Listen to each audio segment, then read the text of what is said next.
Trump's bail just completely collapsed. Judge Arthur Engoron made it absolutely clear during a closed-door emergency hearing on Thursday, January 23rd, that Trump has exactly 0 pathways left to avoid posting the full $464 million bond in the New York fraud case. Sources inside the courtroom say the judge used the word final 3 separate times when rejecting Trump's legal team's latest attempts to delay or reduce the amount. This isn't some procedural setback or temporary obstacle. This is the moment when every single escape route got systematically dismantled by a judge who has run out of patience for delay tactics. When a sitting federal judge tells your attorneys that the words "no further extensions" mean exactly what they say, you know the walls have finally closed in. Hit that subscribe button right now because you won't want to miss any of the videos I release. So what set off this extraordinary judicial smackdown? Trump's legal team filed what sources describe as their 7th motion in 3 weeks, attempting to either reduce the bond amount, delay the deadline, or allow alternative forms of security. The judge's response, according to multiple attorneys present in the courtroom, was unusually blunt and left no room for interpretation. He stated that Trump had been given multiple opportunities to secure financing, that the appeals court had already ruled on the bond amount, and that further delay requests would be viewed as obstruction. This isn't just another legal dispute or routine courtroom drama. Multiple legal analysts say this represents the judge signaling that the endgame has arrived. And believe me, when federal judges start using phrases like, "the court's patience has been exhausted," you know something enormous has just detonated. Here's the full picture of what's been unfolding. Tensions between Judge Engoron and Trump's legal team have been building since the $464 million judgment was handed down on February 16, 2024. That ruling found Trump guilty of fraudulently inflating asset values by billions of dollars to secure better loan terms. But everything escalated on January 18th when Trump's attorneys filed yet another emergency motion, claiming that no bonding company would accept real estate as collateral. Judge Engoron's response in the January 23rd hearing was devastating. He pointed out that Trump had publicly claimed to have over $400 million in cash just weeks earlier during campaign rallies. The judge stated Trump's team was essentially asking the court to accept that their client had either been lying to voters about his wealth or was lying to the court about his inability to post bond. Smash that like button if this is making sense so far. Here's where it really gets serious. When Judge Engoron reviewed the latest financial disclosures submitted by Trump's team, he recognized immediately that the numbers didn't add up. Court sources say the judge spent nearly 12 minutes methodically comparing statements Trump made publicly about his liquid assets versus the claims being made in court filings. And let's be honest for a moment, demands for full bond amounts without reduction are extremely rare in civil fraud cases of this magnitude. They don't happen over minor inconsistencies or technical violations. They happen when judges believe a defendant has systematically attempted to manipulate the process and is unlikely to comply voluntarily with any judgment. Here's what multiple sources familiar with the hearings say happened next. On January 23rd, a closed-door conference was held in Judge Engoron's chambers with alleged attorneys from both sides present. Trump's legal team presented what they characterized as their final effort to secure modified bond terms, including letters from 4 bonding companies stating they would not accept real estate as collateral. Sources told CNN that Judge Engoron listened to the 20-minute presentation without interruption. Then came his response. According to 2 attorneys present, the judge stated, "I have reviewed these letters. I have also reviewed your client's public statements about his cash reserves and his overall net worth. These positions are irreconcilable."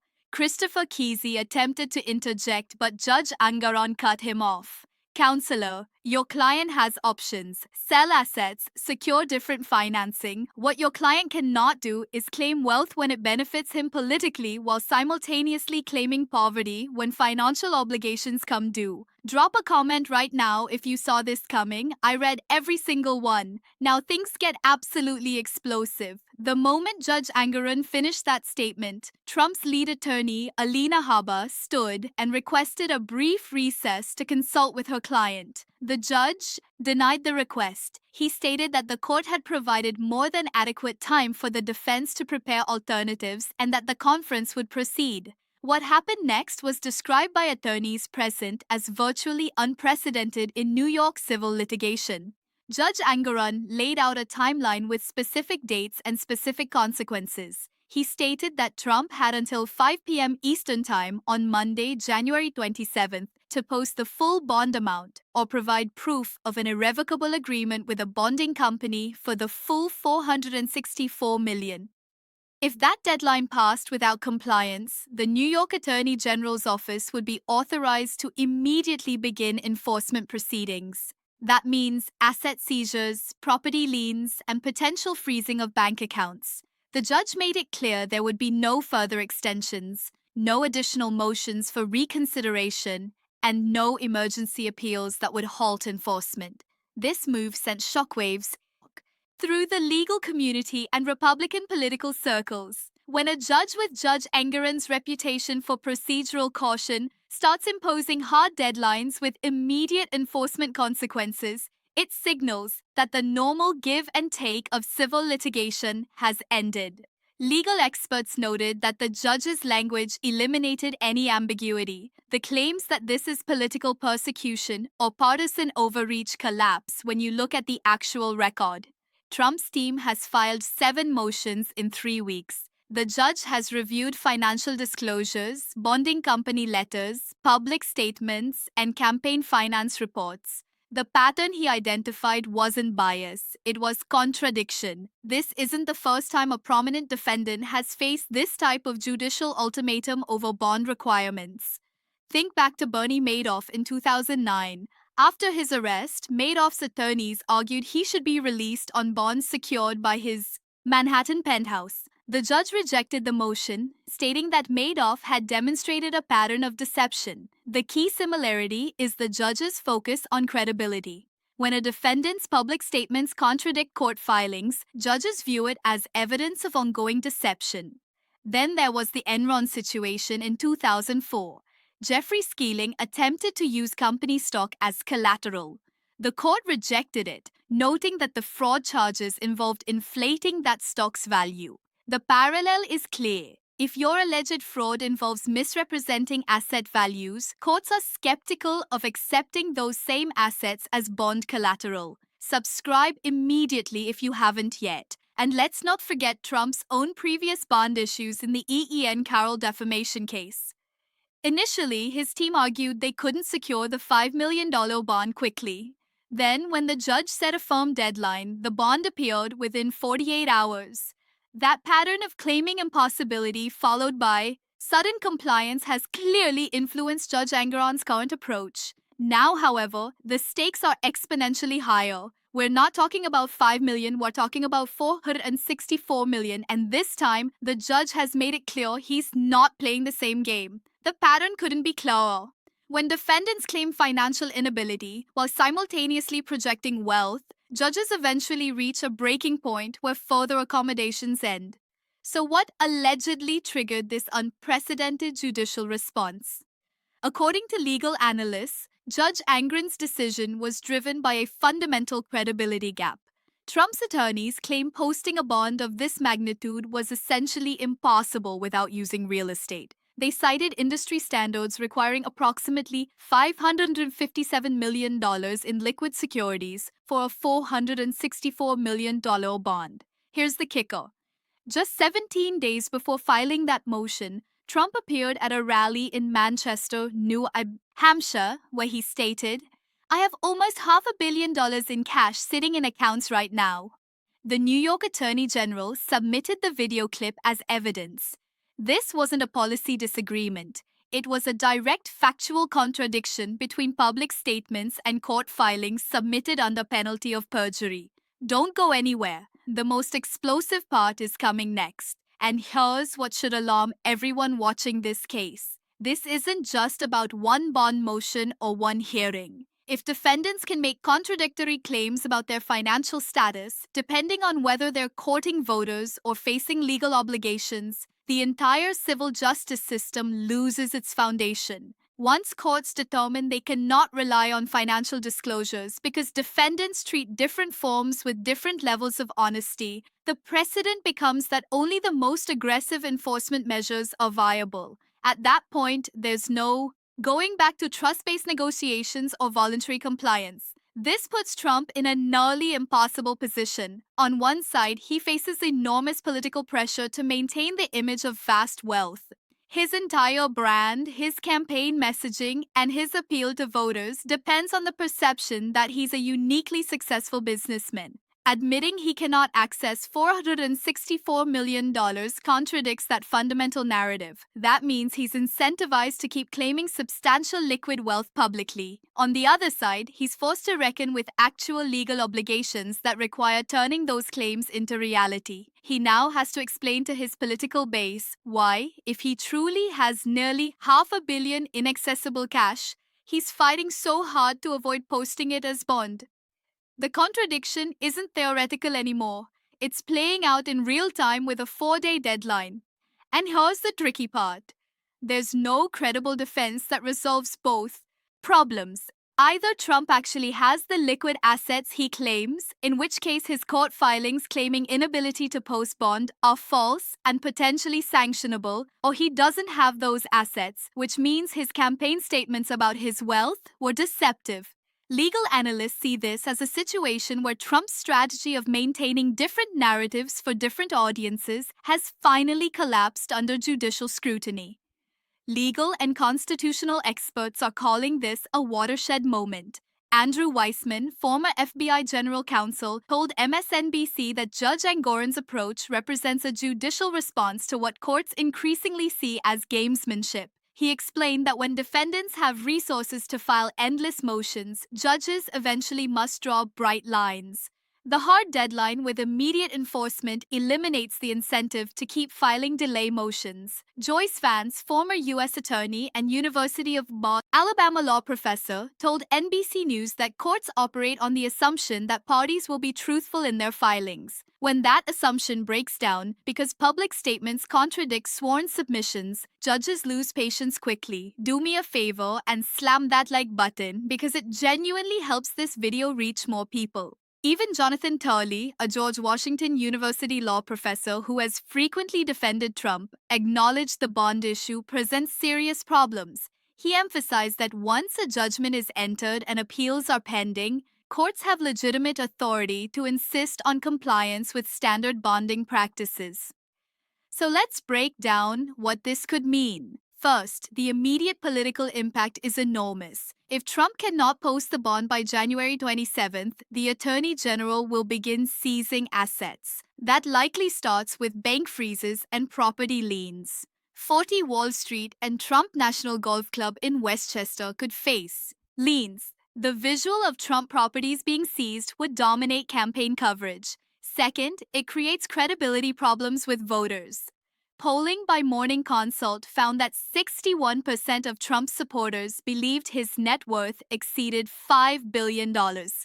If he cannot produce $464 million, that narrative collapses. Campaign ads are already being prepared with clips of Trump's wealth claims juxtaposed with news of seizures. Finally, Trump faces multiple other cases where he may need bonds during appeals. The Georgia RICO case almost certainly will. If judges in those cases see this pattern, they can point to Judge Engoron's ruling and say, "We've seen this before." Provide proof or face immediate enforcement. Drop a comment below with your thoughts. I'm genuinely curious to see your perspective. But beyond the immediate legal and political fallout, this is really about fundamental principles of equal justice.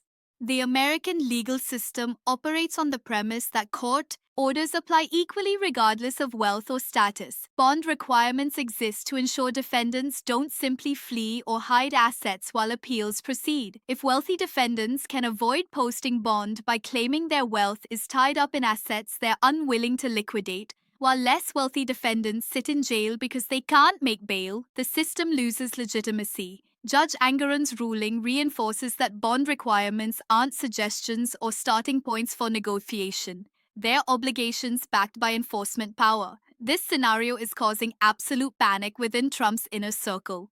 Sources told Rolling Stone that Trump's team has been making frantic calls to potential lenders over the weekend. Some advisors have suggested Trump sell a property to generate cash. Others argue that would be politically devastating. Meanwhile, Trump's core supporters are furious at Judge Engoron. Social media is flooded with claims this is political persecution. They're calling for protests and demanding Republican intervention. To the base, this proves the legal system is weaponized against Trump. Things escalated when Trump responded on Truth Social late Thursday. He called the deadline a complete joke and election interference. He claimed he had more cash than I need, but refused to reward a rigged system. Notably absent was any plan for posting the bond. Stay with me. Here's what makes the response even more revealing. Trump's post essentially confirmed what Judge Engoron accused him of doing. He claimed to have abundant cash while simultaneously saying he won't post it. That's validation of the judge's analysis that Trump is choosing not to comply rather than being unable to comply.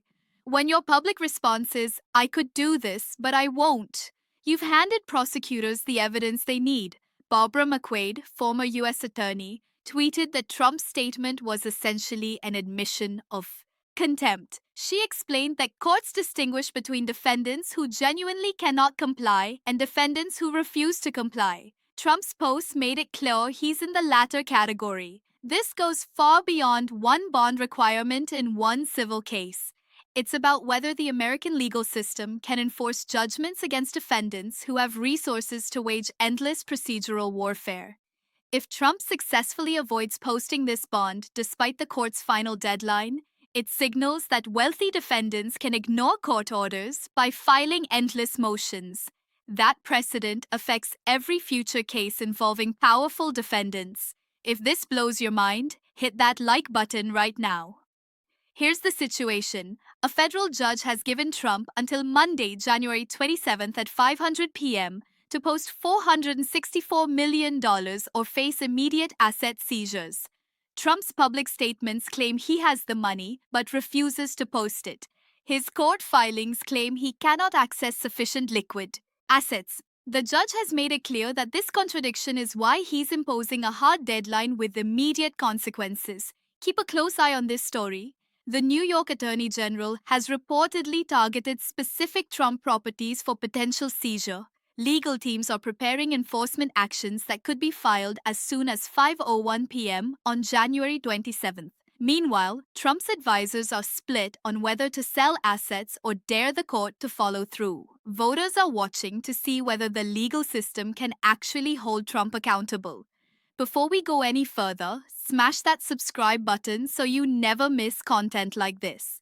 Here's where things stand right now. A federal judge just eliminated every escape route Trump's legal team had been using to delay posting a $464 million bond. He gave them until Monday at 5 p.m. to comply or face immediate asset seizures. Trump's response was to claim he has the money but won't post it, confirming exactly what the judge accused him of doing. Legal experts say this represents a judge finally drawing a line after months of contradictory claims and delay tactics. Meanwhile, the deadline is ticking down with no indication Trump plans to comply. This isn't just another news cycle that will fade away. This is a constitutional showdown unfolding in real time over whether court orders actually have teeth when defendants refuse to comply.